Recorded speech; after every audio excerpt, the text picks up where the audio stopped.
Siya. Wow! Good morning guys! Welcome back na naman sa ating vlog for today. So, alam nyo kung saan ako pupunta ngayon. Guys, matagal ko na itong pinagplanuhan. Talaga yung aking buhok. Taon guys. So, Yes! almost siguro 2 years ako nagpaplano na magpa-straight. So, unfortunately, kaya hindi ako agad nakapagpa-ayos ng buhok guys. So, wala talaga akong money for pagpaayos ng buhok guys kasi wala naman talagang trabaho. So sabi kasi ng iba, mayaman daw ako. Sabi ko guys, wala akong work. So yan. Ngayon nag-sideline talaga ako guys para makapagpa-straight ako. Ayan sa aking hipag, kapatid ng asawa ko yun. Nagbabalot guys ako ng crystals. Talagang yun talaga yung pinag-ipunan ko. Dati kasi guys, mga siguro mga 2017-16, taon-taon talaga ako nagpapa-reband dahil may trabaho pa ako noon. Ngayon guys, wala na talaga akong pampaganda sa aking katawan. So, sinamantala ko na to guys. Wala nang kukontra. Yung buhok ko kasi guys, para siyang ing-ing guys. Pag natuyo siya, nagbubuh na yun. Ang tawag doon, nagtatayuan guys. Alam mo yung parang core na gumaganon o ang pangit. Alam mo yung parang kulot na naghihiwalay-hiwalay. So, kung sa iba maganda yung kulot kasi patayo, iba sa akin parang dry na hindi ko maintindihan. Pero yung color ng buko ko natural lang yan. Medyo may pagka-blonde.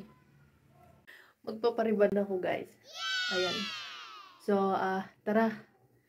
Ipapakita ko sa inyo habang nandun ako sa parlor. Ayan guys, abangan.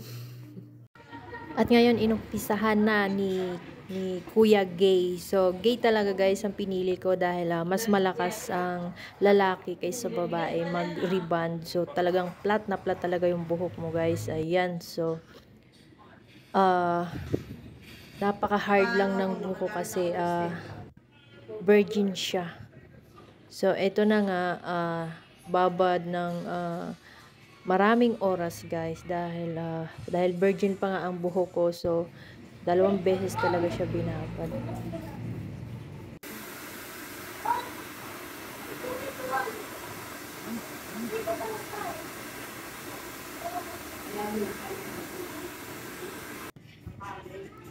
So, dahil nilalamig ako, ito na nga, nakatabon talaga ako sa jacket ko, guys. Grabe. Malamig na nga yung klima dito. Malamig pa rin yung aircon sa loob. Doble na, guys. Oh.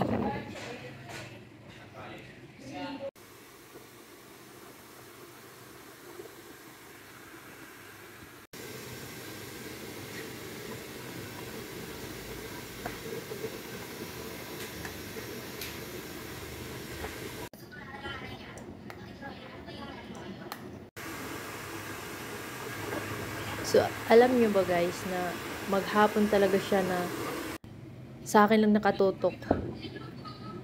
Dahil nga virgin pa ang aking buhok guys, matagal siyang lumambot. So, ito na yung resulta niya. Wow!